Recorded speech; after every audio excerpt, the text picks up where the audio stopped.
আপনি ঘুমিয়ে গেছেন ওযু সহ অথবা ওযু ছাড়া, বিছানায় শুয়েই আছেন, রাত্রে হঠাৎ ঘুম ভেঙেছে, বিছানায় শুয়ে শুয়ে।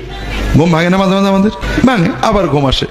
রাসূলুল্লাহ সাল্লাল্লাহু আলাইহি ওয়াসাল্লাম বলছেন, কেউ যদি রাত্রে ঘুম ভেঙে গেলে লা ইলাহা ইল্লাল্লাহু ওয়াহদাহু লা শারীকা লাহু লাহুল মুলকু ওয়া লাহুল হামদু ওয়া হুয়া আলা কুল্লি শাইইন কাদির সুবহানাল্লাহি ওয়াল হামদুলিল্লাহি ওয়া লা ইলাহা ইল্লাল্লাহু আল্লাহু আকবার লা হাওলা ওয়া লা কুওয়াতা ইল্লা বিল্লাহ। এই জিকিরগুলো আমরা জানি না? জানি না, সবগুলোই আমাদের জানা। যদি কেউ এই বাক্যগুলো শুয়ে শুয়ে পড়ে, ওযু সহ অথবা গোসল সহ অথবা গোসল ছাড়া, ওযু ছাড়া, এরপরে যদি ওই লোকটা বিছানায় শোয়া অবস্থাতেই আল্লাহর কাছে কোনো দোয়া করে, আল্লাহর সঙ্গে সঙ্গে ওই দোয়াটা কবুল করে। এখন কিন্তু বিছানায় শুয়ে আছেন আপনি, আর যদি সে উঠে তাহাজ্জুদ পড়ে, আল্লাহ ওই নামাজ অবশ্যই কবুল করবে।